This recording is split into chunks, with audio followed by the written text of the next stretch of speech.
You know, if you just want to kick the shit out of your daughter when she's 12 and you want to ruin their fucking life and you want to microwave their brain and you want to kick the shit out of their self-image and their self-worth, just give them that phone, Goofy. That's all you have to do. I'm shooting this broken iPhone video for all the cupcake parents out there. And I want to tell you the story about the absolute worst abuse that you could pile on your child. Michael McLean, BrassBallsVideos.com. I am an ex-professional, ex-amateur championship hockey coach turned 8-figure entrepreneur. You can download a free copy of my brand new book below. The link is BrassBallsVideos.com. Just a word of warning about my brand new book, 5 Ways to Unfuck Your Life in the Next 30 Days. This book is not for cupcakes. It's for champions, not for chumps, for winners, not for losers. So if you're one of these victim culture people, that book is not for you. It's not everybody's cup of whiskey, nor is it supposed to be. The link is below if you're interested in the free PDF. It's only 22 pages. You can read it in 20 minutes if that's your cup of Earl Grey. So my daughter, Emery Eva McLean, just turned 12. Her birthday was a couple days ago. And boy, oh boy, you guys are right. The days are long and the years are short when it comes to our children. The greatest gift a parent, a man can ever, a parent, a woman can be given is the blessing of a child. It has transformed my life as a man. It is my most important job. I live it, being a king, a father, a husband. It all goes together. My legacy is baked in being an outstanding father. We make mistakes. We don't know, always all the answers, but be there, and more is caught than taught. And all our kids want is our time. They don't want us sitting there scrolling away our lives or mentally somewhere else. All kids want is our time, which brings me to, 12 years old, a lot of kids get a cell phone. You'll see them in Naples and you'll see them here in Canada. They're on a phone when they're babies. Chris and I go out to a restaurant, and here will be a couple out for a date night or whatever the hell they're doing. And here they literally have the baby, a newborn baby, could be 6 months, 12 months, 2 years, and they have them in the seat, and here they hand them their cell phone. The ultimate cupcake parents. And you might as well hand them a pack of cigarettes. You might as well hand them a crack pipe and light it up for them. Like, these are the dummies of our world. Like, literally cupcake parents who are too dumb, deep as a puddle to understand that that's child abuse. Like, that little brain is developing, and it develops by, everything and anything but that. But it's interesting, this came to mind the other day because kids get cell phones at age 5, at age 8, at age 10, and age 12. And when Steve Jobs was introducing the smartphone in 2009, he was hoping that the cupcake parents would buy into this. In other words, your son or your daughter comes home at age 8 or 10 or 12 and says, I need a cell phone because everybody else has it. And that's my father's, well, if they're going to jump off the bridge, are you going to jump off the bridge as well? And this is where real parents step up and say, I don't give a fuck what your friends have. Their parents are tomato cans, punch-drunk tomato cans. So the fact that their kids have cell phones tells me we're going to do the exact opposite. So it's a hard no. And in our home, it's not even discussed, because we've been brainwashing our child since she was born that screens, especially the abuse of screens and smartphones, are the worst.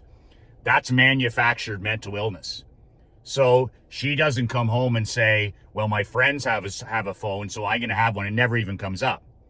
When it does come up, when she's 14 or 16 or whatever, it's going to be a hill I die on, where it's going to be, I'm sorry, but we have been investing financially and in time in the development of your mental health, of your brain fitness, art, sports, homeschooling, reading, writing, that we're not going to undo that by handing you a phone.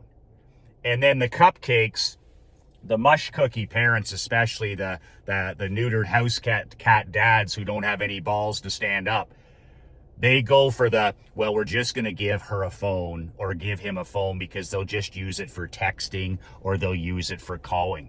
I have one of these mush cookies that lives down the street from me in Naples. And last year, his 12-year-old, all of a sudden she has a phone. And I'm like, what's with the phone? And he's like, oh, it's just for texting and for phone calls. I said, you know what? I'd like to sell you some land in Canada as well if you're that naive. But, you know, the guy, he's neutered. He's a gamma male. He's taken a knee. So now his kid at 12-year-old is just microwaving her brain every day. You think about when you were a kid and somebody handed you a television, a movie theater, pornography, nude magazines, all of this stuff that we, you know, when we were young kids, you had to buy or you had to whatever, and it's all in the palm of your hand, and they're just going to use it for that one thing. You are one dumb bunny if you fall for that. Giving a 10-year-old or a 12-year-old a cell phone, why don't you just drive your kid into the toughest part of Chicago, down by Chicago Stadium where the Bulls and the Blackhawks play, and just let your kid out and let them play in that neighborhood for a while, because your cell phone has all of that. Why don't you just forget the phone and just drop your kid off in the worst part of Baltimore, the worst part of Portland, the worst part of Chicago or New York City? That's the kind of parenting you're providing. So I think that it should be against the law. You should not be allowed to have a cell phone that has internet access until you're 18. It should be the same as drugs. It should be the same as alcohol. It should be the same as beer. It should be the same as cigarettes.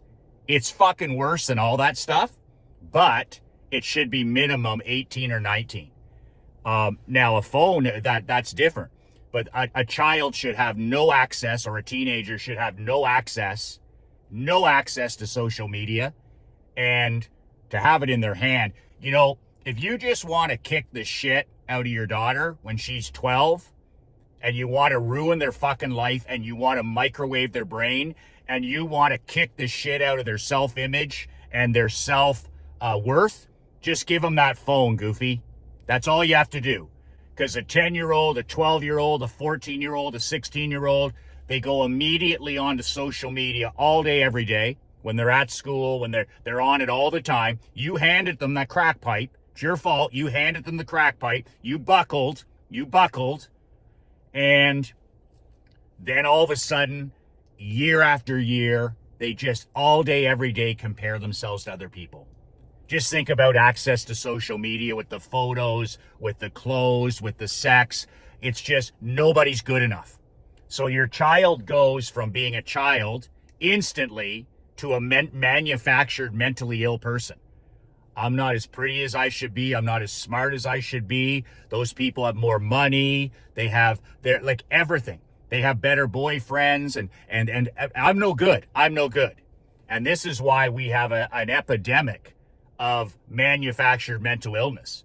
You know, oh, my child, Michael, is depressed and anxious and suicidal. No fucking shit. You've screened them to death. You know, something that I tell people that really burns parents, and my friend Dan Lazonis, the great Dan Lazonis, backs this up.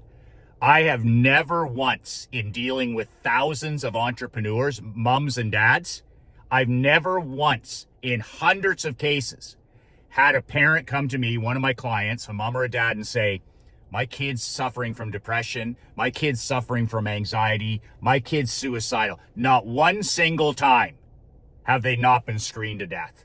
In other words, they're on a phone all day and they're on a screen all day, right till they pass out at night. Not one single time was their kid, well, we don't do screens. Not once. Every single time, the common denominator is that kid's been on a screen since they were 3, since they were 5, since they were 10, since they were 12, and they carry a cell phone. But my kid's suicidal, my kid's depressed, my kid has low self-esteem. Like, how dumb can a parent be? And then when you say to them, you got to detox 100%, you got to de-screen this kid. You're literally manufacturing mental illness. You're literally microwaving their prefrontal cortex. Oh, well, we could never do that. No, you couldn't do that because you have no balls. But it's parenting malpractice. It's parenting malpractice. You're a dad who's a BFF. You're a gamma male who is like, you want to be liked. You want to be liked. I don't give a shit about being liked, whether I'm a coach, whether I'm a husband, whether I'm a father. All I care about is 2 things. I want to be effective. I want to be an effective father, an effective coach, and I want to be respected. If you're respected, then you've done the job. But the last thing our children need and our teenagers need is another BFF. They have enough of those people in their life. They need some leadership. They need somebody to look up to, somebody to model, somebody to see, and when you sit there on your phone scrolling your life away, you might as well be sitting there chain smoking, because the message you're sending to your kid is whatever's in that goddamn phone is more important than them. Could there be a worse message you could send to your kids and to your wife that whatever's in that phone is more important than them? That's what you're doing when you're sitting there scrolling after 5 o'clock or you're scrolling in the car. More is caught than taught, and nothing is more contagious than a positive example. iPhone junkie dads raise iPhone junkie kids and iPhone junkie teenagers. Mentally ill dads raise mentally manufactured, mentally ill adults. Kids that become adults. Monkey see, monkey do. And it's on your, it's up to you, right? So anyway, there's one last thing. I read a study the other day that should give you fucking chills. It should make the hair stand up on the back of your neck. There's studies out now, Asian kids, where they screen them to death, like we are in America now and Canada. They're screening these kids to death, and now we've got almost 20 years of research. Do you know now in Asia, and now this is coming to America and Canada, there's Asian teenagers suffering now for the first time in history from Alzheimer's. Not dementia, Alzheimer's. There's teenagers in Asia that are suffering from Alzheimer's. 13, 14, 16, 17, 18 with Alzheimer's. Their life is almost fucking over before it began. And the one common denominator with these Asian children and teenagers, they've been screened since fucking birth. That's the same as, like I said, it's worse than a crack pipe. It's worse than cigarettes. It's worse than abuse. It's parenting malpractice. Is that not a hill you should die on? Is that not the fight you should have with your wife? Is that not the fight you should have with your 12-year-old? Asian teenagers with Alzheimer's. The other thing I'll tell you before I go is a study the other day I was reading. When you check your phone, in the morning, if you get up and check your phone in your bedroom, you're a chump, not a champ. You're playing defense. You're not playing to win. My best students get up and they play offense. They get up and they pray. They get up and they walk. They get up and they drink water. They get up and they get outside in the sun. They read, they study, and they write. That's playing offense. And then they check their phone at 9 o'clock or 10 o'clock or 11 o'clock. But they don't get up and work on somebody else's agenda. What's in your phone? Your phone is somebody else's agenda. What's here when you get to think and wake up and play offense? That's your agenda, your mission, your values, your beliefs.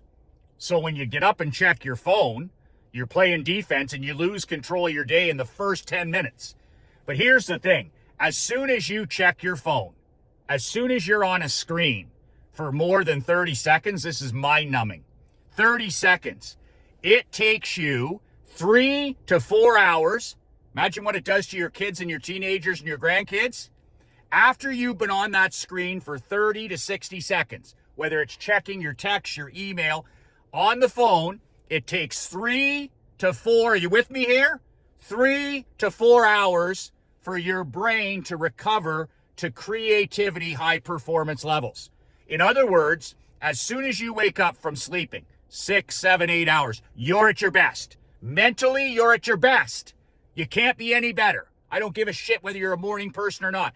Your brain is functioning as soon as you open your eyes at its highest level, 9.5 out of 10.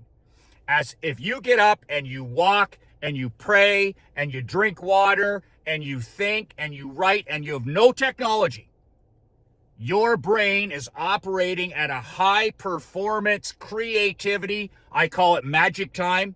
This is when you do your deep work. This is when you walk, when you write, when you think, when you read. High performance deep work. The second you turn on that phone and stare at that screen, no matter what it is, more than 30 seconds, more than 60 seconds, you fucked yourself. You fucked yourself for high performance for 3 to 4 hours. And you're never going to get it back, because any tomato can, any punch-drunk tomato can that sleeps with their phone and gets up and checks their phone and plays defense and loses control of their day in the first 10 minutes ain't going to take 3 to 4 hours off to recover. It's just going to be like this the whole day, right down into the gutter, right down to the point where you can't even think. And you got a headache and you're depressed and you're anxious and you're whatever the hell it is, all manufactured. This is why it's critical that the first hour of the day belongs to you, and the second hour and the third day, and push it as far into the day as you can when you don't touch your phone. Lock the fucking thing away in the trunk of your car if you have to the night before. Put it in your safe and lock it away. Willpower's for chumps. Environment's for, I'm not strong enough. I lock my phone away. I lock it away so that I don't touch it.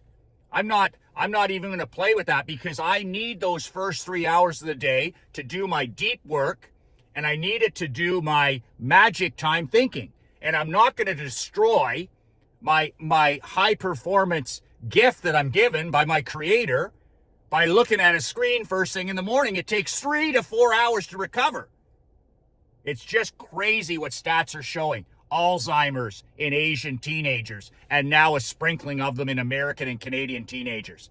What more warning signs do you need? Do you need a 2x4 upside the fucking head to stand up and be a man and be a leader and be a king for your kids and for your grandkids? Fuck, die on that hill. Die on that hill if you have to. Have that fucking argument. Have that fight if you have to. That's what a king does. When the king doesn't rise, the kingdom dies. Absolute worst abuse you can pile on your child or your teenager is to give in and surrender and to hand them a cell phone. The second you hand your kid a cell phone, whether they're 8, 10, 12, or 16, say goodbye to your kid. Say goodbye to your kid. She doesn't want anything to do with us anymore. He doesn't want anything to do with us. I had a girl who worked for me. I told her to shut her fucking mouth and stop whining. She gave her kid a cell phone at age 10, and they lost her forever. Oh, she never leaves her room, Michael. Oh, we've lost her. She doesn't want to participate in sports. She doesn't want to go to school. She doesn't want to come outside. No fucking shit. How fucking stupid can you be to hand a 10-year-old a phone and then you wonder why they just left you? They're no longer part of that's parenting abuse. That's parenting malpractice, and she'll live with that. She'll live with that as a mother. God, cupcakes raising snowflakes. Do the opposite, my friend. Do the opposite. Do what's necessary to build the prefrontal. Get them out, get them playing sports, get them in the sunshine, ban those cell phones, ban TV, get them writing cursive, get them drawing, get them, reciting music, whatever their passion is, get them living their mission. Get them living their mission. And your example is the most contagious thing in their world. Download a free copy of my book below, brassballsvideos.com, my complimentary free gift to you. The best is yet to come. And nobody has it better than us. Remember that. Who has it better than us? Nobody. Best time in history to be alive right now. Best time in history to be alive right now. 2 words that changed my life. 2 words that can change yours. Be relentless.